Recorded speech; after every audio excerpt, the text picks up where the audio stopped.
just wanted to briefly welcome you all to the Tolerance Center. As you probably know, the Tolerance Education Center was founded by Earl Rife in 2009 to provide educational programming for the desert communities, to educate about the Holocaust and to promote tolerance, civility, respect, and understanding among all people, and to counter and reject hatred and bigotry. We're very happy to have Lucie Port with us tonight to share a very special oral testimony with us. Lucie's the daughter of Bernie and Helen Zellinger. Both of her parents were born in Poland and are Holocaust survivors. Each of her parents have heroic stories of their struggles to survive the evil forces they faced during the Holocaust. Tonight, Lucie's presentation will focus on her father, Bernie.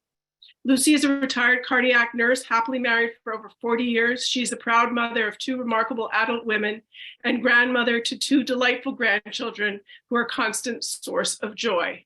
I'm going to turn it over to Lucie now, and please bear with us as we get comfortable in our technical shoes. Go ahead, Lucie. Thanks so much, Nancy, and I'm honored to share some of my dad's history with you tonight. As you can see, we're delayed because we have had technical difficulties, and part of my, I was going to get to the point to just let everybody know this by me was not done in a professional manner. I put this together. I'm a docent at the Illinois Holocaust Museum and Education Center. And so they started a few years ago a 2nd generation speaker series, since the pool of live survivors, unfortunately, are passing away. So this was put together by me, the slides and the video. It's not professional, and I was going to give you that caveat, and we have had a little bit of difficulty.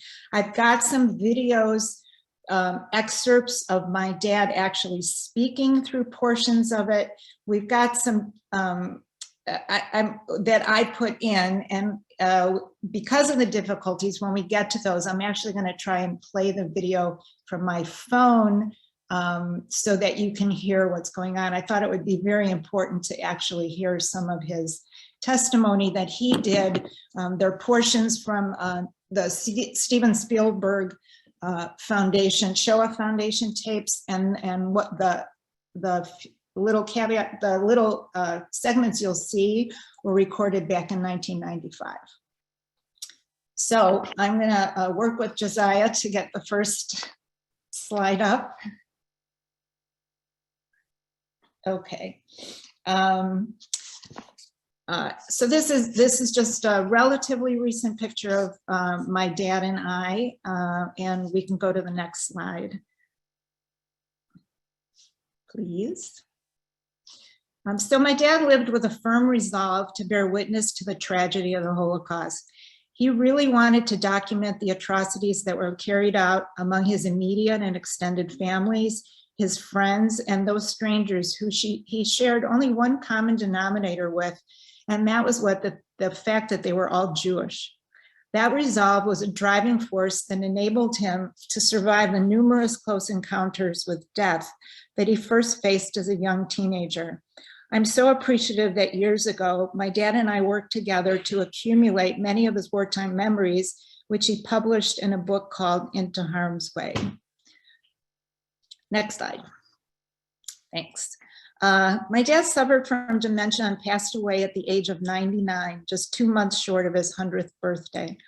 And during the last few years of his life, unfortunately, he lost his ability to communicate verbally and had severe cognitive impairment. I couldn't always tell what he was thinking or what he wanted to say, but I'm sure he'd be fulfilled to know that his legacy is being passed on to future generations by the telling of his experience. And you'll notice, like I said before, I have just a few pre-war photos of my dad, his family, and his friends. Most of his documents and photographs were destroyed or lost during the war. In fact, my dad lived his entire adult life with only 2 photos of his mother and sister, and not a single photo memory of his father. And again, the video segments you'll see, hopefully they'll work out and you can hear them okay. And I'm apologizing now if it doesn't look so professional. So we'll move on to the next slide. I'll give you a little bit of history before I get into some of the experiences. My dad lived most of his childhood in the Polish city of Kielce, which you can see on the map is located about halfway between Warsaw and Krakow. The Jewish people first settled in Kielce in 1868, and by 1939, approximately 25,000 of the 80,000 people living in Kielce were Jewish. It was once an important center of limestone mining, and the area was famous for its natural resources of lead, copper, and iron. And between the onset of the war in 1939 of September and up until March of 1940, Jewish population of Kielce expanded to over 28,000. And this occurred under the Nazi occupation when displaced Jews from other cities like Lodz or Poznan, as well as Jews from Vienna, were forced to leave their homes and resettle in cities where ghettos had been created by the Nazis. My dad was born in 1920 on his grandfather's farm in Czernocin, Poland, which is about 75 miles from Kielce. And at the time, his father, Bronislaw, his mother, Hanna, and his older sister, Lucia, all lived together on the farm with his paternal grandparents.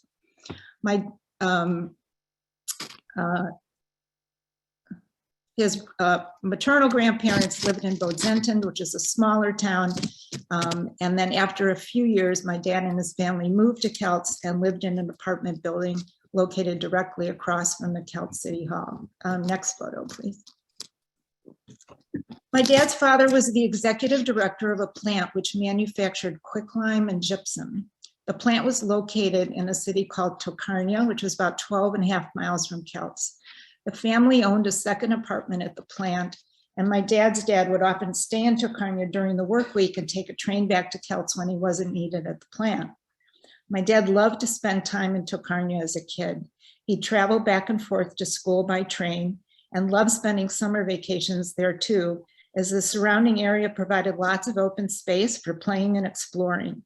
There were open fields of corn, rye, and hay adjacent to the plant. And my dad used to love going into the fields at harvest time and help the workers pick the crops. The plant was still in existence when my family and I traveled to Poland in 1995. And this is a photo of my dad standing next to the gates of the factory. Next slide, please. My dad's mother, Hanna, was a midwife in Bodzentyn, the town where my dad was born. She provided medical care for pregnant women and assisted with the delivery of their babies, and continued her practice when they moved to Kielce and ended up to be a very well-respected colleague in the Kielce Jewish medical community. This is a photo of my dad's mother and sister, and then the next slide, please. My dad adored his older sister, Lucia. She worked in the office of their father's factory until the outbreak of the war. I was actually named after his sister and his mother. Next slide. So my dad attended a Jewish elementary school, and he is the little boy sitting on the floor just to the right of the teacher. And his best friend, Jake, who you'll see in some other slides, is in the second row to the left of the teacher. So his first year of high school, he went to a public school, which accepted both Jewish and non-Jewish students. But by the beginning of his second year of school, he was forced to transfer to an all-Jewish high school. Next slide, please. Anti-Semitism began to flourish in the early 1930s as Hitler rose to political power in Germany. Posters and graffiti appeared on the streets of the city, urging its citizens not to buy from Jewish stores and calling for the Jews to leave Poland.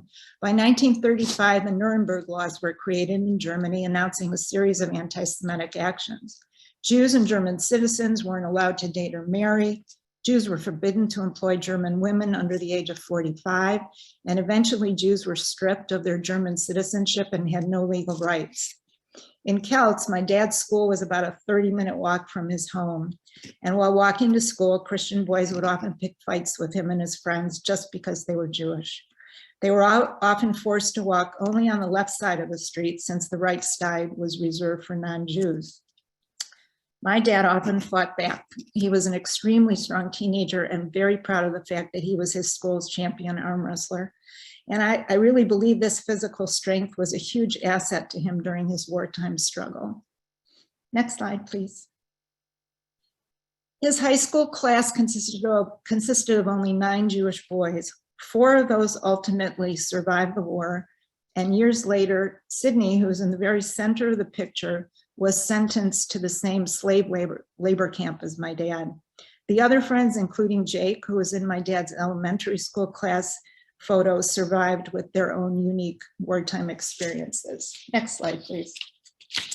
And this is a picture of my dad and Jake, who remain lifelong friends throughout their adult lives. My dad attended the Lyceum, or 2 years of college prep, from 1937 to 1939. He majored in medicine and graduated on May 12, 1939. He had planned to attend medical school in Paris because it was almost impossible for a Jew to be admitted to a Polish medical school. Anti-Semitism had become even more pervasive. Jews lost their jobs, were barely able to provide food and shelter for their families, and visas to Poland at that time cost close to about $2,500 in today's money. So very few people could afford the opportunity to leave their homes and country of birth. Next slide. On August 23rd, 1939, the Soviet Union and Nazi Germany signed a mutual non-aggression pact. Soviets planned to invade and take over Eastern Poland, while the Nazis would invade and dominate the West. And you can see some of those changes on the map. Germany invaded Poland on September 1st, 1939, and the Polish government at that time ordered all young men to join the Polish army and fight on the Eastern Front. My grandparents were terrified that my dad would not survive the fighting and urged him to escape from Celts. Next slide. My dad's Uncle Henrik had a car, so my grandparents made the difficult decision for my dad to join my uncle and leave Celts for a few days, thinking that they would return when the situation wasn't as dangerous. They packed some food and a few belongings and drove out of Celts, and the chaos they encountered was unimaginable. So I'm going to try and play this. Next slide with my dad, please. Yeah, sorry. This is the one that you're going to play from your phone, is that correct? Okay, perfect. You can go ahead and, yeah, you should be able to go ahead and hold that up now. Can you just put up a picture of him? Sure. Thanks. 1 second. Sorry, give me 1 second.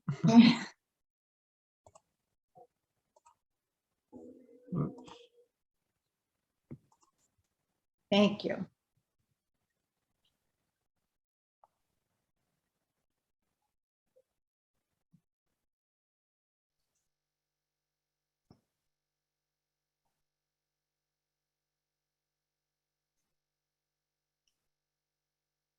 Yes. And the war started. Yes.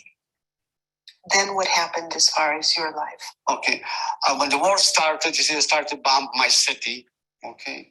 And we started to move out a little bit from out to the suburb.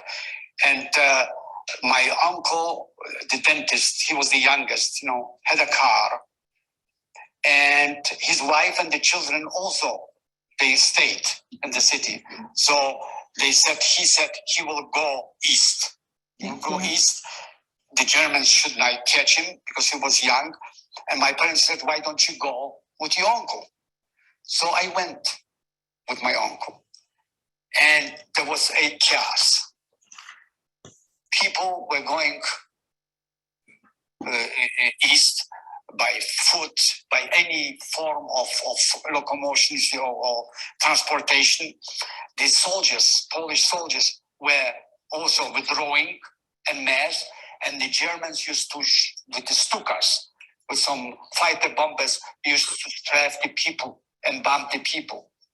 We went far, about maybe 150 kilometers with the car. There was no more gas. We started to walk. During some kind of chaos, like bombing, I lost him.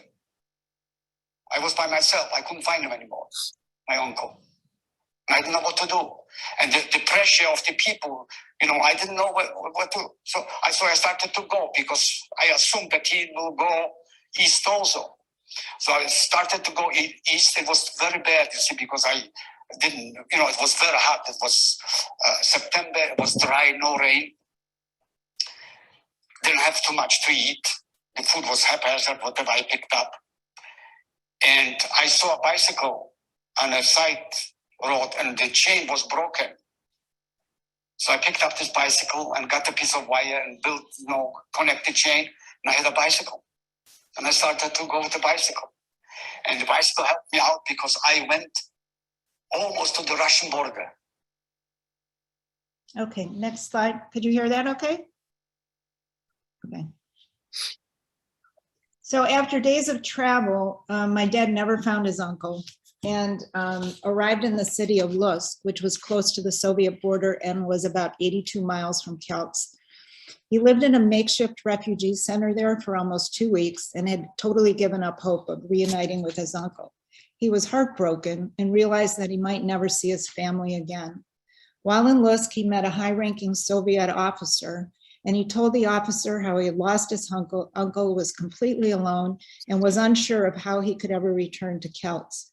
Perhaps taking pity on my dad, the officer offered him a job in the kitchen of the Soviet internal police building. My dad took the job since at the very least it would provide him with access to food while he worked in the kitchen. My dad was very good with languages and quickly learned to speak passable Russian. He told this officer of his plan to become a doctor, and believe it or not, the officer offered him a letter of recommendation to the medical school in Kiev. And so at this point, he thought a return to Kielce was impossible, and he traveled to Kiev. He presented his letter of recommendation and was admitted to the medical school. But while at the school, he hid the fact that he was Jewish. He also began to sense some underlying anti-Semitism and was very uncomfortable with the communist ideology. And he grew very fearful of staying there and was terribly homesick. Next slide, please. In fact, he would often go to the Kiev train station platform, and when the trains would pull through, he would yell, "Kielce, Kielce," through the open windows of passing trains, hoping that someone fleeing Poland, and particularly Kielce, would hear him and give him news of his family. Lo and behold, one day, one of the Kielce doctors who worked closely with his mother was on a train. He heard my dad shouting out and recognized him. My grandparents had begged the doctor to keep an eye out for my dad, and if by chance he was found, they wanted my dad to know that they were desperate to have him return home. Next slide. Okay, we'll get to this. I'm back to a map of Poland. So he made immediate plans to, just to give you the idea of the distances. He made immediate plans to return to Kielce, but it was going to be a very treacherous journey since he had to smuggle himself now across the border, return to German-occupied Poland. So if this map was going in reverse, that was the distance that he had to travel, but his overwhelming desire to be reunited with his family and hopefully with his uncle suppressed any fears about the danger living under German occupation. I think that's why he probably titled his book Into Harm's Way, because that's exactly what this journey entailed. He collected his meager possessions, bought a train ticket to Lvov, and in Lvov, he lived with a Jewish family for a short while and worked whatever odd jobs he could find to make some money. He'd often visit a coffee house where many Jewish refugees congregated, and one day by chance, he met a friend from Kielce in the coffee house who was also running to return to his home in Poland, and they devised a plan to return together. Next slide. So in November of 1939, the Nazis forced all Jews in occupied Poland to wear white armbands with a blue Jewish star over their clothing. If police found a Jewish person without the armband, they could be killed on the spot or sent to a concentration camp. My dad and his friend Meyer created white armbands for themselves and took the train to a city closest to the newly established border. They had to be extremely careful because there were Soviet internal police at the station. They had contacted a Ukrainian smuggler who was familiar with the area, and they paid the smuggler to get them to the border as covertly as possible. It was a brutally cold winter, and this man led them to a river frozen over with ice. Then he refused to lead my dad and his friend Meyer any further and abandoned them. Determined to get home, these two Polish teenagers crossed the frozen river into German-occupied Poland, and they were quickly captured and severely beaten by German soldiers. After the beatings, the soldiers surprisingly released them and allowed them to literally run for their lives. My dad never knew the reason why the soldiers didn't kill them at the time, but allowed them to escape instead. So they boarded a train to Kelts and arrived in the city past curfew for the Jews. Once again, my dad faced certain death if caught, so he used secret alleyways to avoid detection and arrived at his home. Having no key and not knowing who might be now living in their apartment, he knocked softly on the door. He heard his sister's voice answering the knock, and when she opened the door, he fell into the loving embrace of his shocked family. His family's existence in Kelts had dramatically changed since his absence.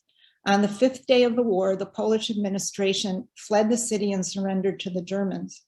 The Germans took over my grandfather's manufacturing plant and decreed that Jews could no longer work there.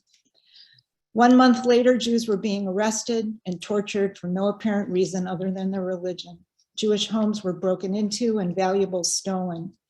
The Germans ordered the Jewish communities to form Judenrats, which were councils of Jewish men who were responsible for the internal security, shelter, and organization of forced labor for the Germans. By January of 1940, the Germans ordered all men between the ages of 14 to 60 to forced labor with no pay. Jews received ration cards, but were only allowed to buy half the amount of items allotted to the general Polish population. And Jews could not use any form of public transportation without an official permit. Next slide. By the fall in 1940, the Germans physically began to segregate the Jews. They surrounded the predominantly Jewish areas with barbed wire fence, and by April of 1940, they formed a ghetto. The sign in this photo says any person climbing the fence will be shot. So in just 4 days, all Jews were forced to leave their homes and relocate within the walled off and barbed wire confines of the ghetto. My dad and his family left their beautiful home and were moved to a 2-room apartment on Yasna Street. And now I'm going to get you the next video of my dad describing. And tell us about when your city was ghettoized. Okay, fine. First was the Versorgung Gebiet, didn't last too long, I think 6 months or so, was the quarantine, okay? I think by Passover 1941, they took the Jewish population, crowded them in a small area on the northwest side of the city, in a very, very poor neighborhood.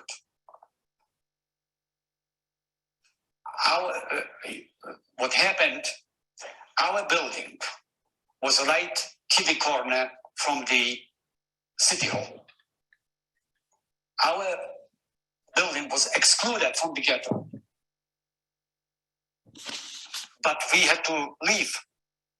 We had to move out from our apartment. We had to leave everything what we had there.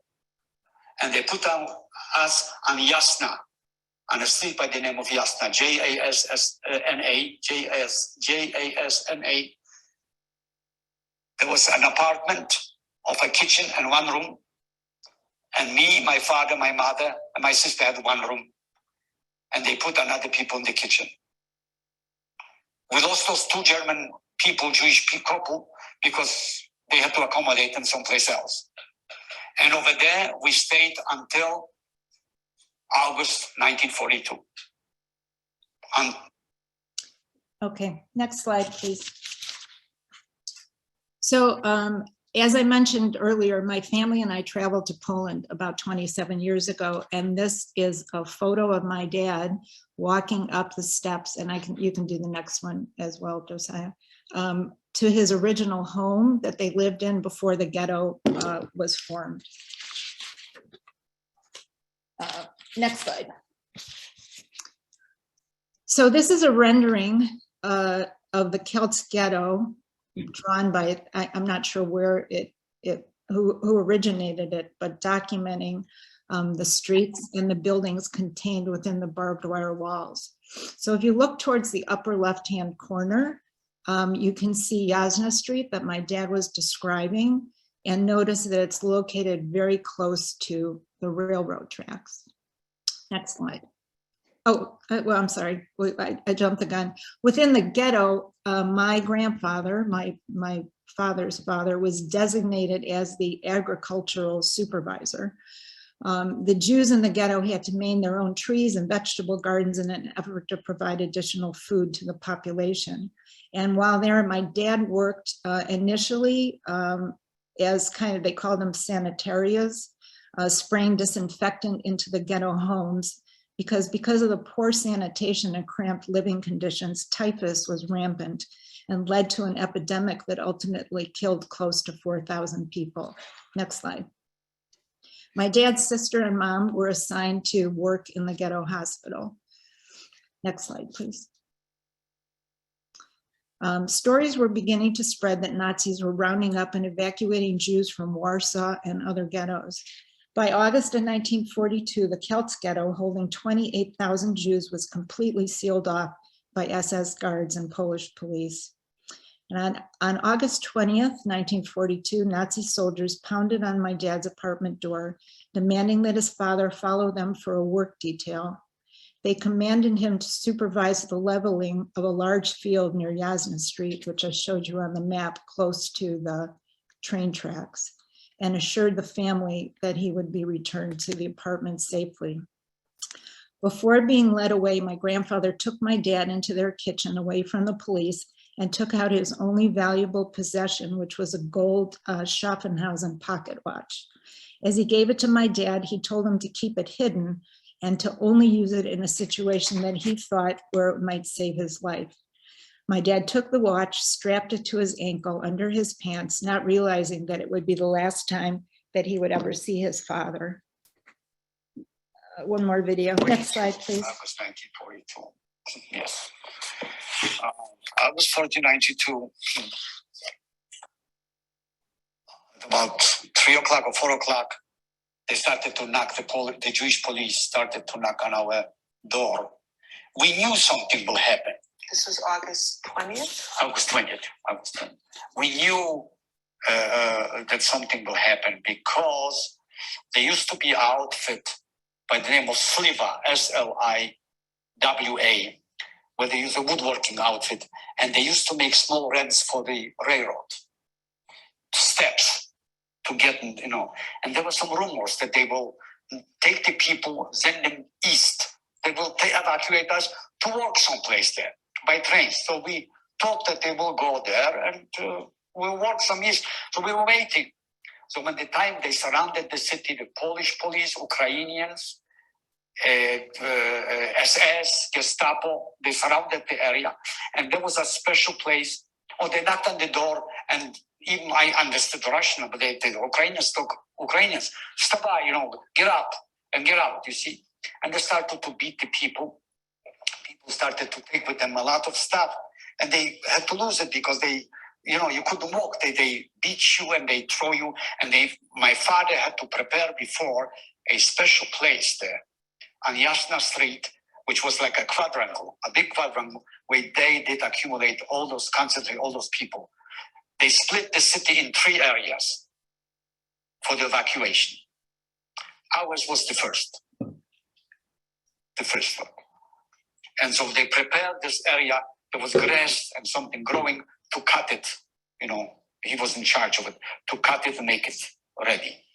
So we knew there will happen, something will happen. Everybody had a bundle or something to take with him and so forth. And when we went to the place there, it was real chaos. There was people laying already killed and destroyed and crying, and children lost, and then packages and valises and things around. It was really something tragic. I didn't see my father anymore. I was with my mother and my sister. We can do the next slide, please. So this is an archived photo of the original Celt synagogue back in 1903 to 1909. Next slide. And this is a photo when we went back and visited in Celts. This was the synagogue building, which had been turned into a depository for city records. And so my dad is pointing to an area on the building's facade where the original Jewish stars and Jewish symbols had been sandblasted off. Next slide, please. There's one more video. They took us to the place by the central synagogue. Okay, and there was the selection. Gaia and Thomas were there, and you had to walk, and they asked you to show the document where to work, you see. So my mother said, I'm in the hospital. My sister asked, okay, you go there. Where do you work? I said, Ludwigov. Oh, go with them. Oh, right there, okay. If there is older people, children, women, I'll right away to the other side, okay. So I was left with my mother and my sister. My father was not there anymore. So they went in the temple, in the synagogue, to rest. And I was there around, you see, and suddenly they surrounded me, some Ukrainians surrounded me by the temple there, and they said, you go to work. So I said, what kind of work? You go to work. I spoke Russian. You say you will work there. They took us, the SS came to them, and they said like that, you're going to work there, you will put some dead people in the grave to prevent a disease, you know, should not have disease spread. You won't get killed, you will quit your work, and you go back. So we took us on the guard there, and they made artificial grave. No, they made two graves. They put big, like a square, big graves. When I came already, I relieved, or our group relieved already a group which worked there. And I saw that they took him back to the synagogue. And over there was a deep grave, and there were two assessmen sitting on chairs, like a kitchen chairs, and in front of them was a white linen, you know, like that linen, you see, and on the linen was money, gold, rings, valuables, you know, and pieces selected there, you see. And wagons, horse-drawn wagons used to bring the people, dead people from surrounding area, and we could hear guns, you know, salvos and single guns all over around there, you see. They used to bring it. Our function was like that, to take off the people from the wagons, take off the clothes, check everything, if there's anything valuable, okay, take off any rings, gold teeth, you know, put her out, and throw them in and put them in layers. My function personally was, I was supposed to open quicklime. The quicklime came in bags of heavy paper, brown paper, see? And it was closed with a wire on the end. So what happened, I kneeled down and started to open this wire, and the assessment kicked me. He said, you son, you know, he said, you goddamn Jew, I show you how to open this. He took a shovel and cut this thing through, half and half, and the line came out, and he started to show me. And when he kicked me, I fell in the grave there. And he started to throw the stuff on me. And I started to sneeze and cough and choke because of the dust, you know, from the quicklime. And I thought they would kill me right there, but they didn't kill me. And a signal of this chief there of this group, he said another fellow to give me the hand, and they pulled me out from the grave. Next slide. So after 4 hours of working at the mass graves, my dad was marched back to the area of the synagogue under heavy guard. And when he got back, he discovered that his mother and sister were taken to the trains during his absence. One more video, well, one or two, but one short one I'd like to share now. It's about handling these bodies. I was destroyed emotionally. I saw the people there like this. A lot of them were crippled. A lot of them were old. A lot of them were probably sick, but I saw a lot of them were young, and you could see bruises on them, and you could see that they did all fight, or that they were, before they got killed, they were really beaten up or something like that. See, that's what I saw. And I saw the tragedy. I saw something is happening that I didn't expect, that there is not Aussiedlung. It's not that they're taking us someplace to work in the, you know, in the eastern part of Poland. Did you see anybody you knew? Okay, next slide, please. So the Nazis liquidated almost the entire population of Celts in just 3 days. Stop. Sorry. Most of the Jews were sent to certain death in the Treblinka concentration camp. Treblinka was established in May of 1942. 870,000 people were murdered there. The camp operated until the fall of 1943, when the Nazis destroyed the entire camp in an attempt to conceal all traces of the existence and the crimes that were carried out there. Next photo, please. Today, all that remains on the grounds of Treblinka are memorial stones and a very small portion of the original railroad ties. This is a photo that I actually took when we were there. So the stones commemorate the Polish Jewish prisoners in the cities and towns where they lived. The first one here says Celts. I don't know if you can see it. And then Josiah, if you can do the next one. This is a photo of my dad lighting a memorial candle when we were there on one of the stone monuments. Next slide. Thanks.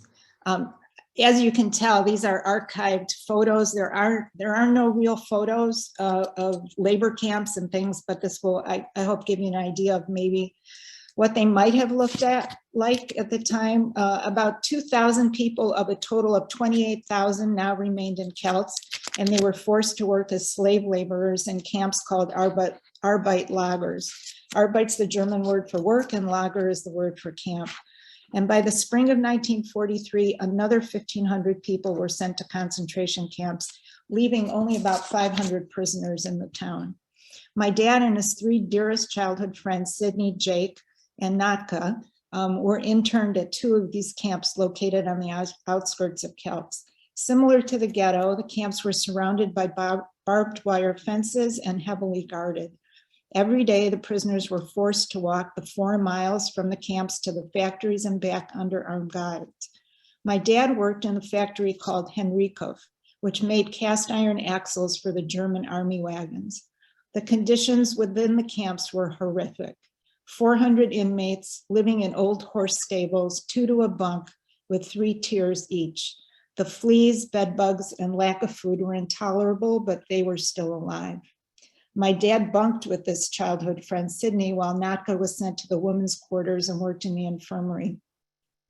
My dad had contacts outside of the labor camp who told him of the mass killings taking place at Treblinka, so he devised a plan to escape. He was taken from that factory and then assigned to a work detail moving heavy furniture items up 6 flights of stairs to be stored in the attic of a Gestapo warehouse. While working there one day, he found a pair of knee-high army boots. Knowing he would need them for his escape, he put them on upon leaving for the night and hid his wooden prisoner clogs in the attic. During another trip to the attic, he found a small pistol and strapped it to his thigh under his pants.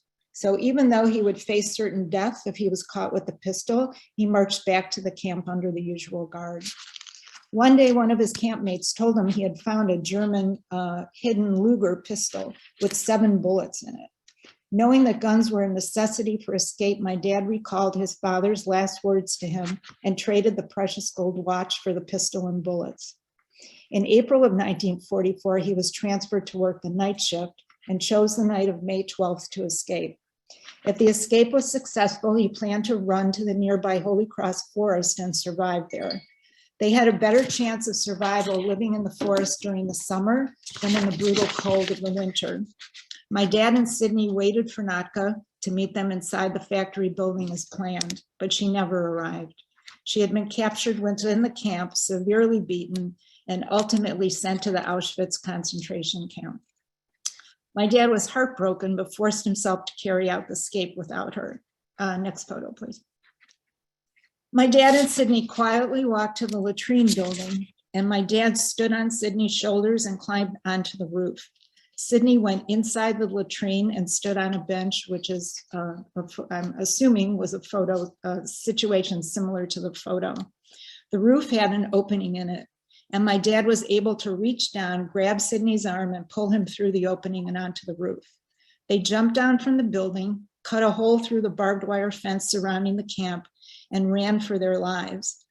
They heard the camp alarm go on and saw searchlights, but miraculously, at almost the exact same time, they heard planes flying overhead the camp.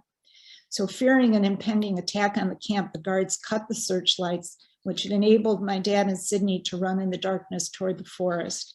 And their goal was to break through the German lines and flee to the Soviet side. Next slide. They stayed along the edges of the forest while trying to make their way to a city called Dobrova. My dad had a good friend living there who was a Polish partisan. They wanted to join his group, but they would have endangered them by having Jews within their ranks. The friend told my dad that a Jewish family had been hiding in the nearby forest for almost 2 years. The family had survived in spite of their exposure to the elements of nature and the necessity to move their location within the forest to escape being discovered. My dad joined them and became their leader. They were a group of 18 and survived by foraging for food in the forest and nearby villages, often sharing a few potatoes for a meal. They used stolen tin railroad signs for shelter and remained on constant alert for fear of being discovered. Next photo. Within the dense forest, it was easy to lose one's sense of direction. And while changing the group's location almost night after night, my dad used to feel the tree trunks searching for moss, which typically grew on the north side of the trees, to give him some sense of direction. One day, while searching for food, my dad and 3 friends were captured by Polish soldiers on the outskirts of the forest near some railroad tracks that passed through the area. They were interrogated and then marched to a huge clearing in the forest and feared that they would be murdered. My dad heard a train approaching and realized this was his only opportunity to escape. Soldiers, he didn't think that they would risk firing their rifles because the noise would draw the attention of the German troops passing by on the train. So in a split second, my dad yelled to his friends in Yiddish and told them they needed to do what they could, but he was going to run for his life.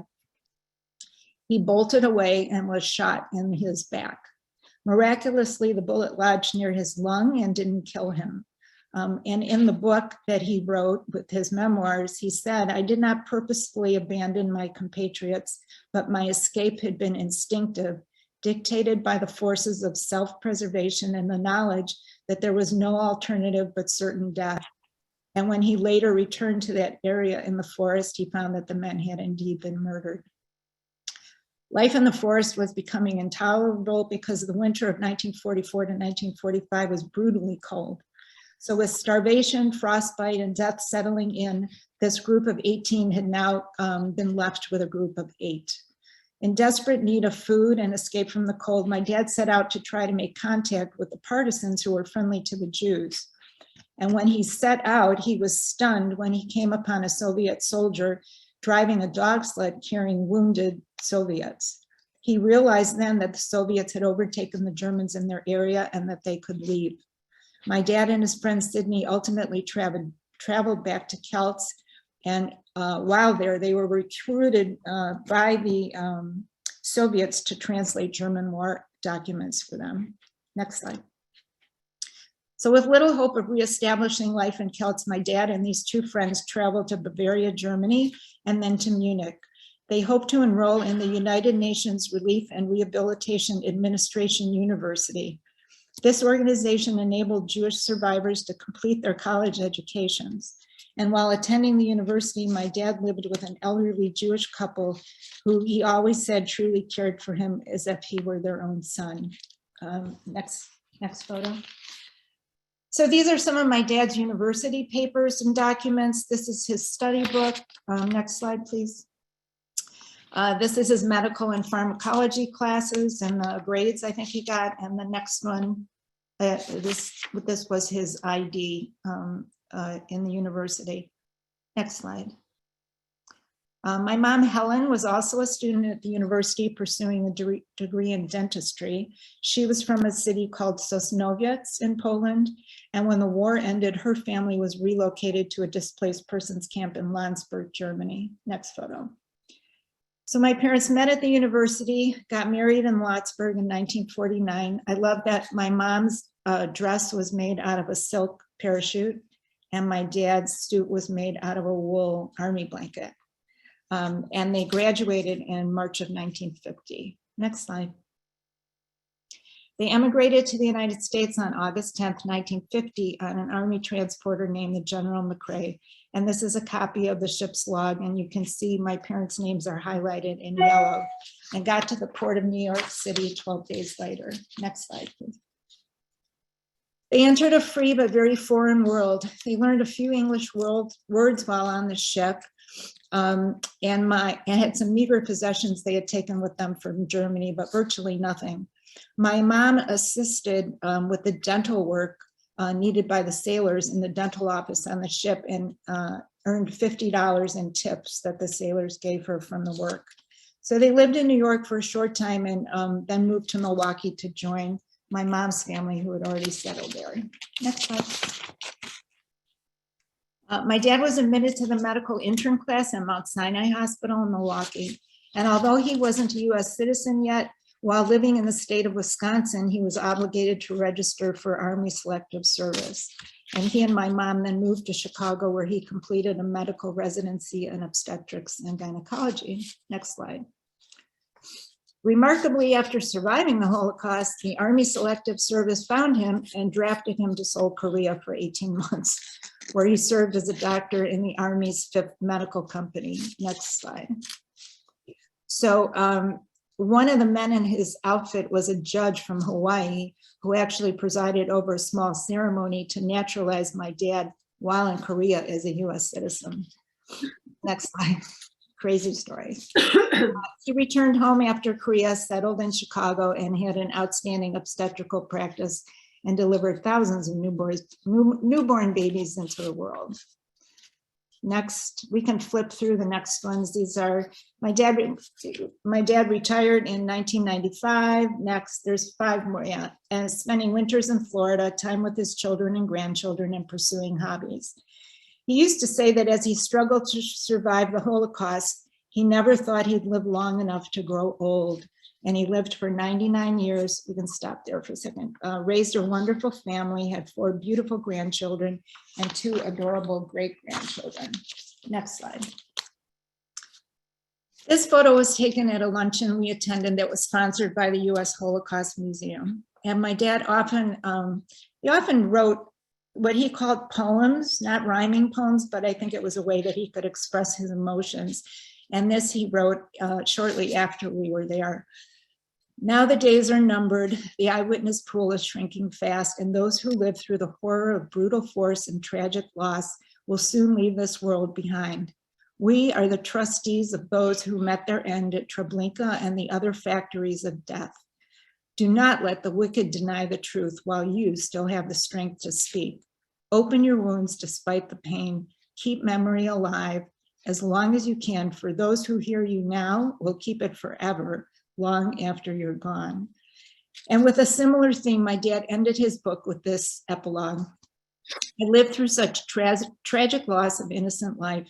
Many of those who died no doubt would have brought rich benefits to all of humanity. When the Holocaust started, my daily struggle for survival absorbed all of my energies. I planned and acted in order to survive and be a living witness to the atrocities I saw and to the annihilation of my people. I partially fulfilled this promise in June of 1995 by giving testimony to Steven Spielberg Survivors of the Shoah Visual History Foundation, and with the publication of my book, I've completed the obligation to myself and to the others who suffered and are not able to tell their stories. And then one more video, and we're almost done. Was it worthwhile to survive, to stay in? I think that first of all, I tried to survive because I didn't want to go like a sheep to die. I wanted to fight. This is one. Second, this, I believe in fate. I don't have I don't know the reason, but I think that being a witness of all the atrocities and seeing what happens now, that there are revisionists who try to deny that something like that happened, I am a witness that it really happened. And the pool of witnesses is really shrinking very rapidly. And I think that's a very good idea, that somebody came out and tries to accumulate all the information from those people who went through those tragedies and experiences. I mean, it's pretty, that's the end of the slides I have, but it's pretty amazing to me that, like, if you remember, he made that tape in 1995. And when we think of our world today and the rise of anti-Semitism and hatred and Holocaust denials and everything, it's one of the main reasons why I think he survived was, as you heard, in order to be a witness to what happened. And one of the main reasons that I've pursued telling that part of his story, particularly the resistance part, because I think too many of the I shouldn't say that, many of the Holocaust stories don't involve resistance. And I think it's very important. And I know at the museum, we like to tell personal stories of resistance because a lot of that went on, whether, whether we're fortunate enough to have that information now, as I have, or a testimony or not. And so I would encourage everybody, no matter what religion you are, if you have the ability to have a parent, or you have documents or stories, there's nothing like having that for yourself, your families, passing on the information. I know at the museum in Illinois, we always say that you need to remember the past to transform the future. And I guess that's where I'll end it.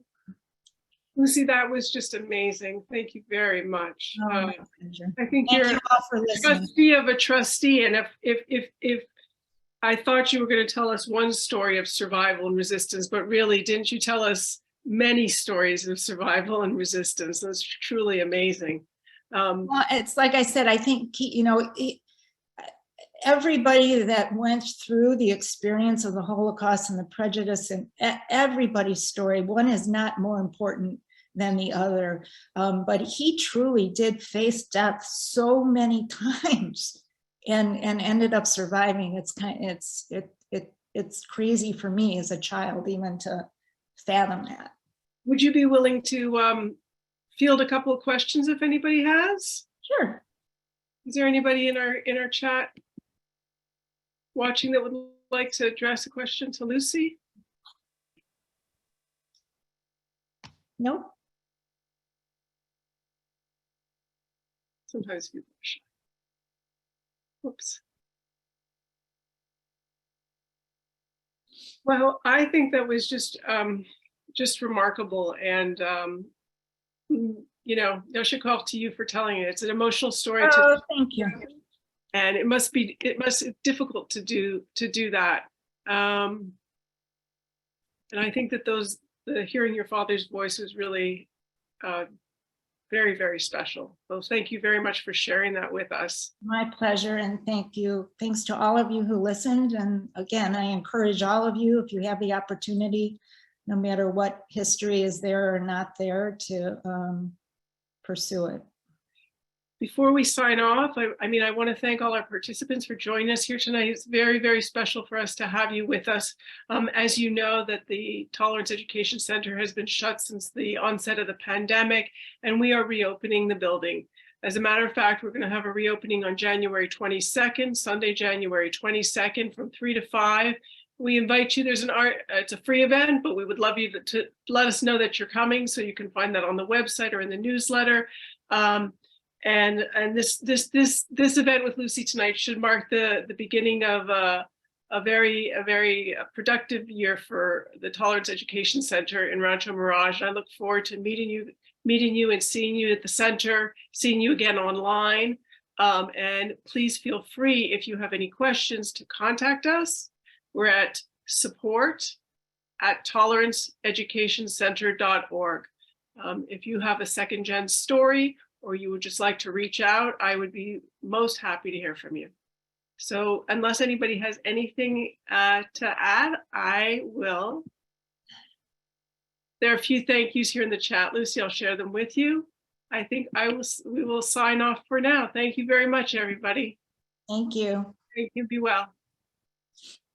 And thank you. Very interesting. Thank you.